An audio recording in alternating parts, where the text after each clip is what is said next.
말씀 이사야 61장 1절에서 11절입니다. 이사야 61장 1절에서 11절까지 교독합니다. 오늘은 8월 8일 금요일 아침입니다. 8월 8일자 본문 이사야 61장 1절에서 11절 교독하겠습니다. 주 여호와의 영이 내게 내리셨으니 이는 여호와께서 내게 기름을 부으사 가난한 자에게 아름다운 소식을 전하게 하려 하심이라. 나를 보내사 마음이 상한 자를 고치며 포로된 자에게 자유를, 갇힌 자에게 노임을 선포하며 여호와의 은혜의 해와 우리 하나님의 보복의 날을 선포하여 모든 슬픈 자를 위로하되 무릇 시온에서 슬퍼하는 자에게 화관을 주어 그 죄를 대신하며 기쁨의 기름으로 그 슬픔을 대신하며 찬송의 옷으로 그 근심을 대신하시고 그들이 의의 나무 곧 여호와께서 심으신 그 영광을 나타낼 자라 일컬음을 받게 하려 하심이라. 그들은 오래 황폐하였던 곳을 다시 쌓을 것이며 옛부터 무너진 곳을 다시 일으킬 것이며 황폐한 성읍 곧 대대로 무너져 있던 것을 중수할 것이며 외인은 서서 너희 양떼를 칠 것이요 이방 사람은 너희 농부와 포도원지기가 될 것이나 오직 너희는 여호와의 제사장이라 일컬음을 받을 것이라. 사람들이 너희를 우리 하나님의 봉사자라 할 것이며 너희가 이방 나라들의 재물을 먹으며 그들의 영광을 얻어 자랑할 것이니라. 너희가 수치 대신에 보상을 배나 받으며 능욕 대신에 몫으로 말미암아 즐거워할 것이라. 그리하여 그들의 땅에서 갑절이나 없고 영원한 기쁨이 있으리라. 무릇 나 여호와는 정의를 사랑하며 불의를 강탈을 미워하며 성실히 그들에게 갚아주고 그들과 영원한 언약을 맺을 것이라. 그들의 자손을 문 나라 가운데 그들의 후손을 만민 가운데 알리리니 무릇 이를 보는 자가 그들은 여호와께 복받은 자손이라 인정하리라.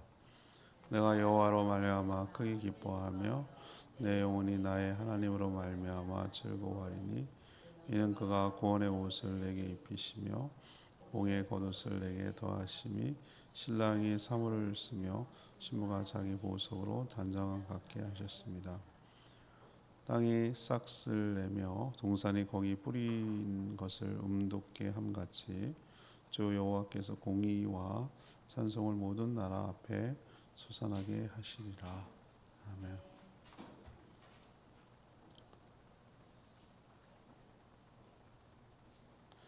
예수 그리스도께서 성령으로 충만하여 복음을 전하십니다. 은혜의 날 그리고 보복의 날이 동시에 선포됩니다. 해방과 자유를 주십니다. 그 백성들이 다시 무너진 땅을 다시 세우고 제사장과 하나님의 봉사자로 서게 될 것입니다. 하나님 예수 그리스도를 통해서 수치 대신의 영광과 존귀를 받게 될 것입니다. 그들은 하나님께 복받은 자손이다 라고 불릴 것입니다. 구원의 옷으로 존귀하게 단장시켜 주실 것이기 때문입니다. 오늘 질문은 예수 그리스도께서 오신 이유가 무엇입니까? 예수 그리스도께서 오신 이유가 무엇입니까? 먼저 1절에서 3절까지 말씀입니다. 우리를 구원하여 회복시켜 주시려고 오셨습니다. 우리를 구원하여 회복시켜 주시려고 오셨습니다. 이사야서 전체가 그렇지만 예수 그리스도라는 말은 단 한마디도 나오지 않습니다. 그렇지만 그 내용을 보면 이건 예수 그리스도 오시기 전에 700년, 기원전 700년 전 쓰여졌기 때문에 예수 그리스도라는 이름은 구체적으로 안 나와 있지만 누가 봐도 내용으로 보면 예수 그리스도께서 이 땅에 오셔서 행한 일이고 그 예수 그리스도를 예언한 내용이라는 것을 알 수가 있습니다. 이 본문이 이제 주일 설교 본문이기도 한데요. 오늘 1절을 보면 예수님도 이 1절에 있는 말씀을 인용하셔서 회당에서 읽으시고 이 예언이 너희들에게 응하였느니라. 다시 말해서 성취되었다. 그 시련을 너희 눈으로 보고 있다라고 선언하셨어요. 그 뜻이 뭐냐? 이 내용의 주인이 바로 주인공이 나다란 얘기예요. 예수 그리스도란 얘기예요. 그러니까 이것은 예수 그리스도를 예언해 둔 것이라는 것을 예수님도 증언하셨기 때문에 너무 분명한 메시아에 대한 내용인 것이죠. 그럼 예수님이 이 땅에 오셔서 뭘 하시느냐? 성령으로 충만하셔서 1절에 주 여호와의 영이 내게 임하셨으니 그랬어요. 예수님이 세례 요한에게 세례를 받을 때 성령이 비둘기같이 임했거든요. 그리고 광야에서 마귀에게 시험을 받을 때 성령이 이끌림 받고 성령 동화의 말씀을 이겼거든요. 예수 그리스도께서 사역하셨을 때 단 한 번도 혼자 하시지 않고 성부 성자 성령 하나님이 함께 사역하셨어요. 성령이 임하셨어요. 성령이 충만하셨어요. 그래서 어떤 일을 하셨는가? 많은 사람들을 구원하고 해방시키고서 자유를 주시는 일을 하셨어요. 오늘 표현이죠. 이거는 은유고 비유기도 합니다. 상징이죠. 가난한 자에게 아름다운 소식을 주셨다. 이 가난하다는 게 돈이 없어서 가난한 게 아니고 뭔가 결핍되고 궁핍된 삶을 살아가는 자를 가난하다고 그냥 상징적으로 얘기한 거예요. 돈이 없는 사람은 정말 경제적으로 궁핍한 거고요. 건강을 잃은 사람은 건강 때문에 궁핍한 거잖아요. 궁핍이라는 게 그런 개념이잖아요. 그죠? 정서적으로 외롭고 고립되어 있고 그런 사람은 그게 결핍된 거고요. 그러니까 이 가난하다는 것은 다양한 의미로 쓰일 수 있어요. 그래서 오늘 1절에 보면 상한 자를 뭐 하시고 고치시고 이게 궁핍, 결핍, 가난함을 해결해 주는 방식이잖아요. 포로가 된 자를 해방시켜 주시고 슬픈 자를 위로하시고 2절에 재가 뭡니까? 타고 남은 가루. 그 재는 회개의 상징, 슬픔의 상징, 고통의 상징. 욥이 재 가운데 앉아 있잖아요. 그죠? 티끌을 뒤집어쓰고 이게 이스라엘 백성들은 슬픔과 괴로움과 이것을 표현할 때 재를 뒤집어 썼거든요. 근데 하나님께서 오늘 좀 이따 불렀고 부를 찬양이죠. 슬픔 대신 희락을 재 대신 화관을 할 때 그 재는 슬픔과 고통과 아픔과 괴로움과 이것을 상징하는 어떤 거라면 그거 대신에 화관은 뭡니까? 꽃으로 만든 관. 이거는 언제 쓰죠? 결혼식 할 때, 뭐 축하할 때, 승리했을 때, 뭐 이럴 때 쓰는 게 그 화관이잖아요. 화관. 그죠? 그럴 때 그걸 하나님께서 바꿔주신다는 거예요. 기름을 발랐다. 이건 성령으로 충만케 한다는 의미도 있고 단장시켜 주신다는 의미도 있는 거죠. 슬픔 대신에 찬송의 옷을, 근심 대신에 의의 나무를 주셨다. 참 감사하죠. 그것이 성취되고 이루어지니까요.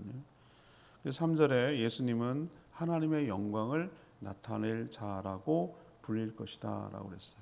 맞아요. 하나님께서 사람의 몸을 입고 이 땅에 오셔서 그분을 본 자는 예수 그리스도를 본 자는 하나님을 본 자라고 그랬거든요. 그분이 바로 하나님의 영광이에요. 사람은 그걸 깨닫지 못했던 거고요. 그렇게 하나님 보여달라고 얘기를 했는데 정작 하나님이 나타나는 몰라본 거예요, 사람들이. 근데 그분이 바로 하나님이셨어요. 하나님이 사람의 모습을 입고 인간의 눈이 볼 수 있도록 오신 분이 그 예수 그리스도예요. 그래서 하나님의 영광을 볼 것이고 하나님의 영광을 또 나타내고 드러낼 자라고 불릴 것이라고 표현했잖아요. 그가 오셔서 예수 그리스도께서 오셔서 여호와의 은혜해와 동시에 보복의 날을 선포한다고 2절에 표현하고 있어요. 은혜해 이거는 우리가 잘 쓰지 않는 건데요. 이스라엘 백성들은 이 개념을 분명하게 알아요. 금방 알아들어요. 그게 뭐냐면은 50년마다 진행되는 희년이에요. 희년 주빌레라고 하는 희년.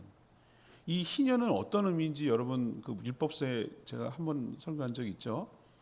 원위치, 셋업 다시 시작할 수 있도록 원위치 시키는 거예요. 원래대로 돌리는 거예요. 예를 들면은 가나안에서 자기 집 팔고 땅 팔고 다 팔아가지고 그것도 없어가지고 노예가 된 사람, 종이 된 사람은 50년 희년이 딱 선포되고 나팔이 불면 다시 땅도 돌려받고 다시 신분도 종에서 해방되는 거예요. 자기 땅으로 다 돌아가는 거예요. 종도 해방되고 땅도 해방되고 그게 희년이에요.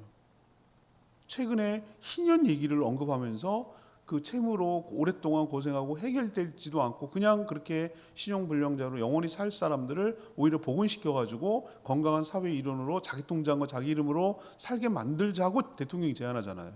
놀랍게도 깜짝 놀랐어요. 제가 저 사람이 진짜 크리스찬인가? 라는 생각이 들 정도 희년의 개념을 들이대는 거예요. 그게 부합하다 이거예요. 사회 정의와 공의에 부합하다. 근데 그걸 갖고 도덕적 해이를 준다, 뭐 퍼가다가 주냐, 맨날 이런 논리. 정부가 왜 존재하는 거죠? 국민들을 보호하고 안전으로부터, 외적으로부터, 내부 사고로부터, 질병으로부터, 가난으로부터 보호하려고 국가가 존재하는 거잖아요. 그죠? 그럼 각자 살지 왜 세금을 떼고 왜 군대를 징집을 시키고 왜 그렇게 하는 거죠? 국가가 하는 일이 그거거든요. 당장 내가 지금 죽는데 무슨 그 뭐 미래 후손에게 부담을 준다. 당장 지금이 죽는데 사람들이 경기가 안 돌아가지고 너무 힘들대 막 이렇게 얘기하는 거예요. 그래서 좀 그 개념을 끌고 들어왔다는 것에 대해서 깜짝 놀랐어요. 목회자로서 봤을 때. 그게 바로 희년이에요. 희년이고 희년을 갖다가 뭐라고도 표현하냐면 그때 은혜해라고 은혜를 받는 날이니까. 그래서 은혜해라고 표현하는 거예요. 이게 굉장히 상징적인데 율법에 의하면 종이 풀려나고 땅이 풀려나고 이런 거잖아요. 근데 영적으로 보면 그게 뭐예요? 사단으로부터 죽음으로부터 사단의 권세로부터 해방되는 날이잖아요. 은혜를 받는 날이잖아요. 누가 오시면 예수 그리스도를 통해서 은혜가 선포된다고 말씀하잖아요. 이게 얼마나 감사한지 몰라요. 영향력이 사라지는 거예요. 여러분 자기장 아시죠? 자기장. 자석이 있을 땐 고정형이고 전기를 집어넣었을 땐 자기장이 형성돼 가지고 끌어당기는 거예요. 그 원리로 뭐 부상 열차도 가고 그 원리로 뭐예요? 그 핸드폰도 무선 충전되고 여러 가지 원리가 작동되는 건데 그 전기가 들어가야 그 힘이 발휘되는 거잖아요. 근데 그걸 끊어버리면 영향력이 없는 거잖아요. 그거 비슷해요. 중력이 끊어지면 사람이 둥둥 떠날 거예요. 이렇게 더 이상해질 거예요. 그죠? 중력이 끌어다니는 힘이 있으니까 땅에 발을 붙이고 사는 거거든요. 그렇죠? 땅에 떨어지는 거, 떨어지기도 하지만 땅에 발을 붙이고 살 수 있는 이유는 끌어다니는 힘이 있기 때문에 그런 거예요. 자, 이 비유를 들어서 제가 여러 번 설명하잖아요. 사단이 공중권세 잡은 자가 아닌 것 같은데 우리가 죄에 스스로 팔렸다고 그랬어요. 죄가 남이 뭐라 그럴 게 아니라 내가 스스로 죄를 지어서 죄의 노예가 되고 죄를 짓마다 죄의 노예가 된다고 그랬잖아요. 죄를 덫을 놔가지고 사단이 거기에 걸리게 만들고 걸리면 꼼짝도 못하게 발목 잡혀가지고 꼼짝도 못해요. 우리 사슴이나 뭐 멧돼지나 발목 딱 잡히면 꼼짝도 못하는 거랑 똑같아요. 거기에 그냥 노예가 되는 거예요. 처분에 맡겨지는 거예요. 근데 그걸 끊어주고 쇠사슬을 끊어주고 그 자기장 같은 악한 영향력에서 우리가 헤어날 수 없는데 사단의 그 죄악을 짓게 만들고 꼼짝도 못하게 거기에 따를 수밖에 없는 것을 예수 그리스도께서 해방시켜 끊어가지고 자유를 주시고 해방을 주신 줄로 믿습니다. 이걸 은혜라고 부르는 거예요. 이 은혜가 생각보다 우리가 굉장히 깊은 개념이에요. 근데 여기다가 인용하시고 계시잖아요. 근데 묘하게도 뭡니까? 보복의 날도 되잖아요. 은혜해라고 표현하는 것은 그 길단 보복의 날은 어떤 특정 날을 이어의 개념과 뭐 데이의 개념이 전혀 다르잖아요. 은혜해는 길어요. 근데 보복의 날은 딱 어느 지점을 얘기하는 거예요. 동시에 얘기해요. 이게 충돌되는 개념이에요.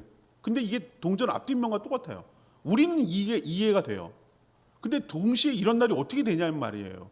근데 저는 우리는 충분히 이해가 된다니까요. 왜 그러냐면 택함 받은 자들, 하나님의 선택받은 자에게는 그 예수 그리스도의 등장과 그 사역을 통해서 구원의 은혜가 임하지만, 그러나 택한 백성들을 오히려 괴롭히고 하나님을 대적하고 하나님의 원수가 된 자들은 뭐예요? 그날이 바로 예수 그리스도께서 오신 날이 보복의 날이 되는 거예요. 그 죄값을 치르는 날이 되는 거예요. 지금도 이 일이 일어납니까? 일어납니다. 예수 그리스도의 몸인 교회를 통해서 이 은혜와 보복의 날이 선포되고 모든 잡혀있는 자들을 해방시키고 그 가난한 자에게 복음이, 아름다운 소식이 전해지는 은혜가 지금도 하나님은 교회를 통해서 일으키고 있는 거 기억하시기를 바랍니다. 첫 번째 뭐라고 예수님 왜 오셨다고요? 우리를 구원하여 회복시켜 주시려고 오셨다. 이거 잊지 말아야 돼요. 두 번째는 4절에서 9절 얘기, 우리를 존귀한 일꾼으로 쓰시려고 오셨습니다. 예수 그리스도를 통해 은혜를 입어 구원을 받은 자들은 그 뒤에 어떻게 될까요? 그냥 구원 땡 이거죠? 아니에요. 그들을 통해 회복의 역사가 일어난다는 거예요. 우리가 60장 22절 어제 묵상했죠? 아침에 했죠? 한글로 믿어요 저는. 예, 내가 안 봤으니 뭐 할 말이 없네. 22절에 보면은 제가 이 개척교회 목사님들 그리고 작은 교회 목사님들이 엄청 좋아하는 구절이 이 구절이라고 내가 말씀. 작은 자가 천명을 이루겠고 그 약한 자가 강국을 이룰 것이라. 때가 되면 나 여호와가 속히 이루리라. 교회 부흥을 대해서 막 엄청 이 말씀 붙들고 하는데 맥락을 전혀 이해하지 못하고 하는 말이에요. 그냥 이렇게 되길 바라는 거지. 그러니까 성경을 읽을 때 앞뒤 문맥을 갖고 얘기를 해야지 그냥 이 말만 갖고 자기가 쳐낸다는 거예요. 약한 자가 강국을 이룬다는 거예요. 이 어떤 비유인지도 몰라. 그냥 문자적으로 갖다 하고 그렇게 되기를 바라는, 그렇게 이해하는 분들이 굉장히 많더라고요. 제가. 그게 아니고 이거는 예수 그리스도를 통해서 일어날 일들을 예언하시는 말씀이에요. 예수 그리스도께서 시작할 때 몇 명 했습니까? 꼴랑 12. 그것도 한 명 배신해가지고 자살해서 죽은 가룟 유다 포함. 그죠? 그 사람들 맨날 도망치고, 예수님 우리 맨날 고난주간 때 얘기하잖아요. 벌거벗고 도망치고 배신하고 숨고 그런 인간들이 제자였어요. 3년 동안 키운. 그런데 어떻게 됩니까? 성령이 임하자, 오순절 성령이 임하자 그들이 변했어요. 완전히 변했어요. 주의 일꾼이 됐고 또 전 세계를 누비며 다니며 복음을 전하고 교회를 세우는 사도가 됐어요. 사도가 되어서 사역하자 복음이 전파되고 수많은 자들이 주께로 돌아왔어요. 그게 사도행전에 잘 나타나잖아요. 그죠? 사울로 대표되지만 바울 사도만 대표되는 게 아니고 베드로 사도도 있고 기록이 누가가 따라다니면서 기록했기 때문에 마치 사도 바울이 주인공인 것처럼 얘기가 되지만 전 그렇게 생각하지 않아요. 나머지 12제자 그리고 또 그 제자의 또 제자들이 수없이 전 세계에 다니면서 복음을 전했고 순교했고 교회를 세웠고 그래서 지금의 오늘의 교회가 있는 거라고 저는 보는 거예요. 이 말이 맞았죠? 60장 22절에 맞죠?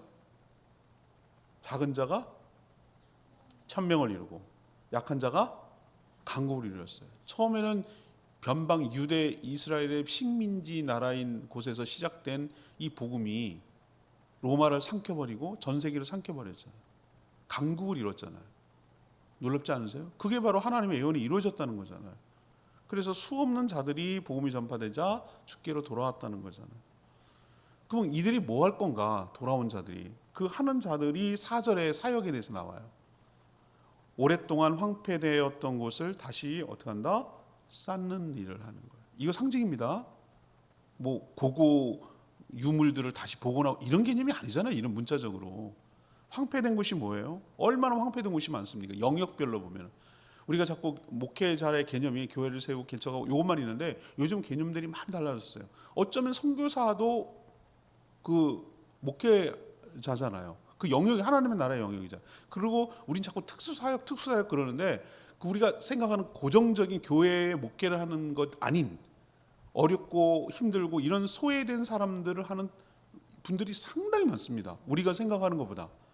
어떤 뭐 기독교 출판을 통해서 하는 문서 사역도 있고, 그다음에 뭐 그 노인들이나 이런 어린이들 고아들죠. 그런 사람들을 돌보는 사역도 있고, 그렇죠? 병원의 원목 같은 사역하는 것도 있고, 교목도 있고, 가르치는 사역도 있고. 우리가 생각하는 스펙트럼이 굉장히 넓어요. 우리가 생각하는 것보다. 근데 공통점이 있다면 뭐예요? 오랫동안 황폐되었던 것을 다시 쌓아서 회복시키는 일, 무너졌던 것을 다시 증축하는 일. 이게 바로 주의 백성, 예수 그리스도를 통해서 구원받아 해방된 주의 일꾼들이 행하는 일이라는 거예요. 맞죠? 우리 전 세계에 나가서 복음을 전파하는 사람들 보세요. 제가 지난달에 갔다 왔던 그 몽골 보세요. 몽골 보면은 완전히 무너진 나라 아니에요? 그리고 기독교라는 경교 뭐 전에 당나라 때 있었는데 그거 미미했고 라마 불교로 가득 차 있고 그러니까 연방에 의해서 공산주의로 가득 사회주의 국가로 흔적이 남아 있고 그런 곳에서 개혁 개방이 일어나서 30년 만에 한국 선교사들이 들어가 가지고 거기에 복음을 전하고 예배를 전하고 찬양을 전하고 그래서 거의 한국 기독교예요. 거기는 그 교회의 형태가 기독교라고 말하는 곳은 한국 분위기가 물씬 나요. 왜냐하면 우리가 와서 찬양 보급했고 거기 성경 번역해서 보급했고 마치 우리나라의 미국 서양이나 뭐 여러 미국, 호주, 뭐 캐나다 뭐 이런 선교사들이 와가지고 복음을 전해서 그 영향력이 굉장히 남아 있는 것처럼 우리가 그걸 이제 역수출해서 그거 하는 거 보면 굉장히 뿌듯했어요. 이게 바로 영적으로 그런 거예요. 오랫동안 황폐된 것 다시 회복시키고, 대대로 무너졌던 것 다시 회복시키고. 누가 합니까? 해방된 주의 일꾼 백성들이 이 일을 하게 될 줄 압니다. 그래서 이들이 여호와의 제사장이라고 되어서 하나님과 사람들 사이를 섬기고, 또 오늘 뭐라고 표현했냐면은 여호와의 봉사자다라고 불리며 살아갈 것이다. 신분과 역할이 완전 역전됐죠. 전에는 수치를 받았으나 이제는 존귀한 하나님의 일꾼으로 살아가는 역사가 있게 될 것이다. 저도 보면은 참 저분이 역전돼서 가정이 불우하고 성장 과정이 어려웠는데도 불구하고 예수 그리스도를 믿어서 별처럼 존귀하고 빛나는 사람들 저는 많이 봤어요. 굉장히 귀하고 정말 의미 있고 생명을 살리는 일을 저렇게 훌륭하게 해낸다고? 저 사람 예수 그리스도를 안 맞았더라면은 그냥 가정을 저주하고 부모를 원망하면서 그렇게 정말 세상을 원망하면서 그렇게 살았을 사람인데, 예수 그리스도를 통해서 만나가지고 완전히 새로 거듭난 다음에 새 사람이 되어서 완전히 딴 삶을 살아가는 존귀한 사람들을 좀 많이 봤단 말이에요. 정말 하나님이 역전시킨 거예요. 그분들은 가치 있고 의미 있는 일을 살도록 한 것이죠. 누구 때문에? 어떤 계기로? 예수 그리스도 때문에. 예수 그리스도가 오셔서 예수 그리스도를 인격적으로 만났기 때문에 인생 역전된 거예요. 완전 다른 삶을 사는 거예요. 이처럼 예수 그리스도가 오시면 한 사람을 인격적으로 만나면 그 제자들처럼 너희가 고기를 낚아서 잡아먹는 그런 수준으로 살다가 이름도 없이 빛도 없이 사라져 버릴 그런 존재에서 물고기가 아니라 사람을 낚는, 다시 말해서 사람의 영혼을 구하는 가치 있는 일을 하는 주의 사도로 살아가도록 하는 계기가 누구 만나서? 예수 그리스도 만나서 바뀌어지는 역사가 일어나는 거죠. 우리도 예수 그리스도를 만나서 주에 붙들려서 주님의 존귀한 일꾼으로 평생을 헌신하며 살아가는 가치 있고 의미 있고 별처럼 빛나는 그런 인생을 살게 되기를 축복합니다. 마지막 세 번째는 왜 오셨어요? 10절 11절 말씀, 우리에게 큰 즐거움을 주려고 오셨어요. 우리에게 큰 즐거움을. 예수 그리스도가 통치하는 나라가 임하면 정과는 완전히 달라집니다. 하나님은 정의를 사랑하며 불의와 강탈을 미워한다고 그랬어요. 성실하게 갚아주시고 영원한 언약을 맺으시죠. 구원받은 백성들을 모든 사람들이 여호와께 복받은 자손이라고 부르게 될 거라고 하셨어요. 하나님이 구원의 옷을 입혀주셨기 때문이죠. 공의의 겉옷이에요. 원래는 그렇지 않지만 주님의 의로움이 그에게로 전가되어서 우리가 덧입게 되어서 하나님 앞에 설 수 있는 존재가 된 것이죠. 여러분, 하나님의 제사를 집례하는 제사장이 어떻습니까? 여러분, 레위기에 보면 얼마나 복장이 정확하고 규정되어 있어요. 모자에 여호와께 성결, 뭐 여기다 에봇하고 겉옷, 속옷, 뭐 이게 다 달잖아요, 그죠? 기억나세요? 그러기 때문에 그거는 제사장으로서 임무를 수행한다는 뜻이죠. 마치 그거는 상징인데 하나님 앞에 우리가 섰을 때 우리는 쓰면 죽죠, 죄인이죠. 그러나 예수 그리스도의 옷을, 가운을 덧입혀 주시는 거죠. 가려 주시는 거죠. 수치와 허물과 죄를 가려 주시는 거죠. 그래서 하나님 앞에 설 수 있도록 덧입혀 주시는 거죠. 그것을 마치 오늘 결혼식을 앞두고 단장하는 신랑과 신부로 비유하고 있어요. 저 지난번에 얼마 전 재혼하시는 집사님 가서 사진 찍어달라고 그래서 하고 왔는데, 어머나 세상에, 저 나이 돼도 잘 단장하니까 저렇게 예쁘구나.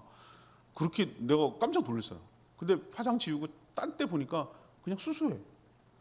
근데 왜 이렇게 화장 기술이 대단하구나, 내가 그런 생각을 했어요. 사진 찍으면서.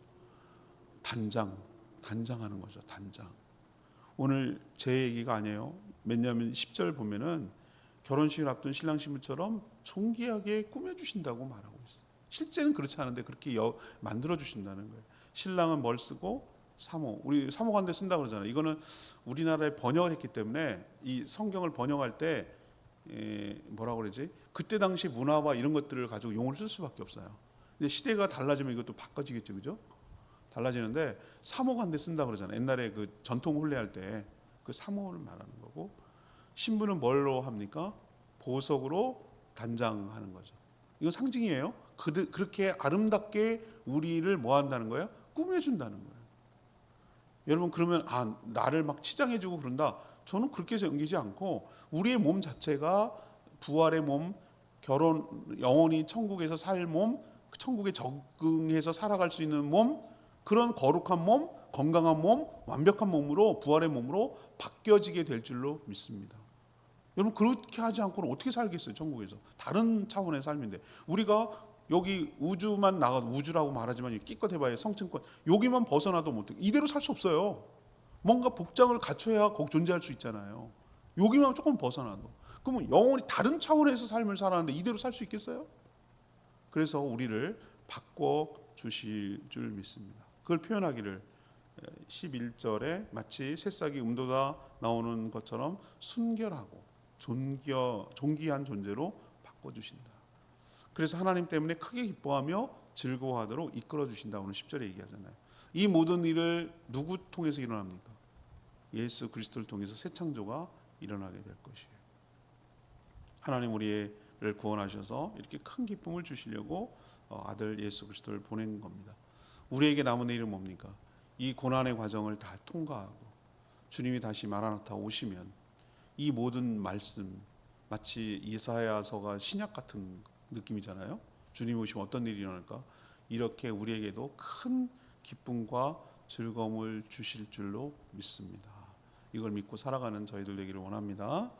10절 말씀입니다. 내가 여호와로 말미암아 크게 기뻐하며 내 영혼이 나의 하나님으로 말미암아 즐거워하리니. 우리가 사랑하면 사랑하는 상대방이 행복하기를 바라며 그렇게 되도록 최선을 다합니다. 우리 딸이 그 나이가 되도록 갑자기 무슨 인형을 갖고 싶다는 거예요. 곰인형이요 그거.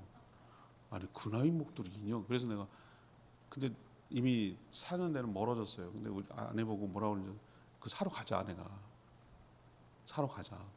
근데 전화를 한번 해보고 가자. 그래서 아니야 그냥 됐어 이렇게 하고 했거든요. 근데 저는 원하면 사주려고 했었어요. 곰인형이 됐든 뭐가 됐든 곰이 뭐가 어때? 걔가 좋다면 좋은 거지. 나는 유치하지만 그러면 좋은 거지 뭐. 그게 뭐가 문제가 되는 거죠? 그런 거예요. 대신 지가 좋아하는 빵 사다 줬어요. 그런 거예요. 상대방이 행복하기를 바라는 거예요. 그렇게 되도록 최선을 다하는 거예요. 하나님은 사랑이라고 표현하죠. 하나님은 빛이시다. 하나님은 사랑이시다. 하나님 사랑이세요. 우리가 행복하기를 바라시는 분이 하나님이신 줄로 믿습니다. 우리는 마치 우리가 하나님의 기쁨조가 되어서 하나님을 어떻게 하면 무슨 김정은이 기쁨조처럼 말이에요. 이런 기쁨조처럼 뭐 그런 것 같은 존재라고 우리는 자꾸 생각하는 경향이 있어요. 하나님을 어떻게 하면 막 만족하고 뭐 그냥 자기를 갈아 넣어가지고 막 하나님 막 재롱 떨고 말이지 뭐 이런 그냥 그러고 그냥 소모품처럼 버려지는 이렇게 생각한단 말이에요. 그거 진짜 사단이 주는 거짓 메시지예요. 아니에요. 우리가 하나님을 생각하는 것보다 하나님이 우리를 생각하는 것이 훨씬 더 크고 깊고 넓습니다. 그거 여러분 이해하시고 아셔야 돼요. 부모의 사랑을 자녀가 못 따라간다고요. 이해하시겠어요? 내리사랑이에요. 저도 저희 부모님이 저를 생각하는 것보다 제가 부모님을 생각하는 것보다 훨씬 크다는 거 알아요. 제가 그러니까 위로 안 올라가더라고. 그 한 것에 비해서 비례로 보면은 내려가더라고요. 내려가. 아마 쟤네들은 우리가 자기가들이 생각하는 것보다 내가 훨씬 더 크다는 걸 모를 거예요. 그럴 거예요. 하나님의 아버지의 사랑이 우리가 생각하는 것보다 우리가 하나님께 드리는 사랑보다 훨씬 더 크다는 거 여러분 기억하시기를 바랍니다. 우리를 써서 먹다 버리는 껌처럼 여기지 않으세요. 우리가 행복하기를 바라시고 우리가 기뻐하기를 원하시고 우리가 하나님 때문에 즐거워하기를 원하시고 우리가 하나님 때문에 만족하기를 원하시는 것을 바라보는 것 자체가 보상이에요. 하나님은 우리한테 뭐 얻어먹었고 기어 짜가지고 기름 짜는 듯이 우리를 짜가지고 어떻게 이용해 먹을 그런 게 아니고 우리 딸과 자녀들이 행복하게 되는 것을 바라는 것을 무슨 희생을 치러서라도 하는 것을 바라보는 게 부모로서 기쁨이라고요. 하나님이 우리가 행복해하는 것을 바라보는 것이 자체가 기쁨이고 행복이에요. 그걸 생각하셔야 돼요. 그래서 이렇게 아들 예수를 보내서까지 희생을 치러서까지 우리를 구원하시려는 그 하나님의 마음을 좀 우리가 알 필요가 있다. 제 아내랑 뭐 차 타고 가면서 고백했는데 제가 이사회 묵상하면서 하나 느낀 게 있어요. 하나님 아버지의 마음이에요. 하나의 공통점이 하나 있다면 이건 제가 이제 간증경 고백하는 거예요. 하나님의 마음이 느껴지는 거예요. 그게 참 은혜인데 이 성경을 읽으면 여러분 안 느껴지세요? 하나님의 마음이 우리를 향하는 마음이 어떻다는 거? 이 양면성이 있어요. 정말 사랑해서 잘해주고 싶은데 그 거룩하지 못하고 지멋대로 하고 고집스럽고 잘 멋대로 가지고 화가 나는 이 두 가지의 마음이 막 교차하면서 막 얼렸다 달랬다 막 야단쳤다가 안 그럴 거야 잘해줄게 뭐 이랬다가 막 이 하나님의 마음이 저는 느껴지거든요. 어떻게 할 수 없는, 이거 버릴 수도 없고 그냥 놔둘 수도 없고 이 자녀를 키워내는 하나님 아버지의 마음이 전 느껴졌어요. 저도 그런 존재고, 우리가 조금이라도 부모의 마음을 100분의 1이라도 안다면, 아니 더 나아가서 하나님 아버지의 마음을 조금이라도 안다면 우리가 주님의 마음에 부합하도록 주의 기쁨으로 살다 신령이라도 좀, 그 척이라도 좀 그렇게 하나 살면서 하나님의 기쁨으로 살아가는 저와 여러분 되기를 소망합니다. 오늘 말씀 붙들고 기도하기 전에 아까 불렀죠? 543장 찬양지 543장 부르고 기도하겠습니다.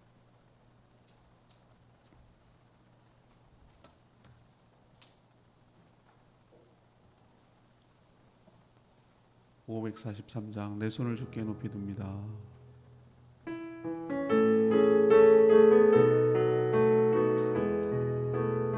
내 손을 주께 높이 듭니다.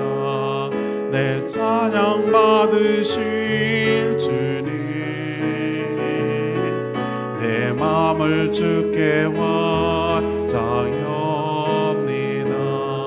내 찬양 받으실 주님, 슬픈 대신에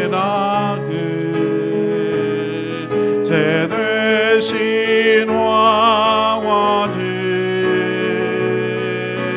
근심 대신 찬송의 옷을 주셨네.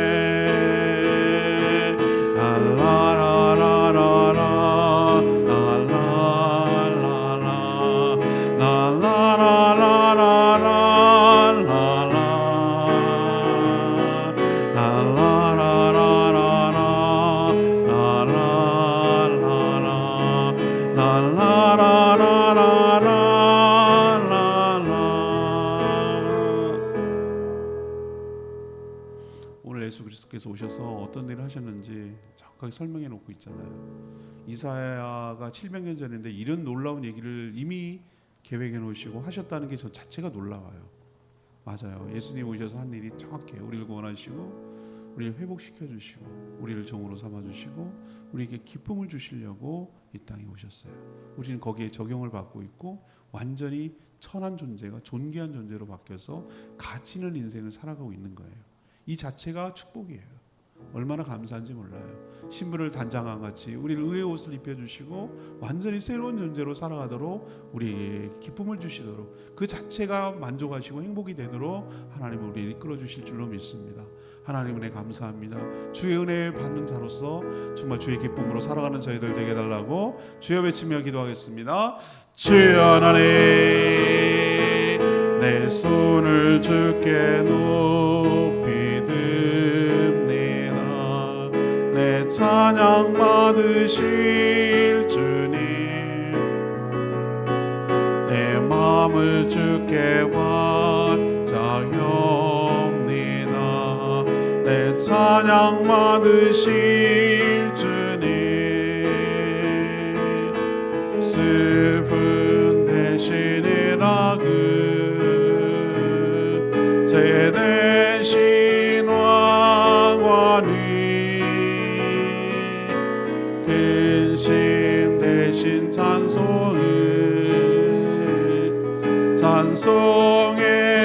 옷을 주셨네.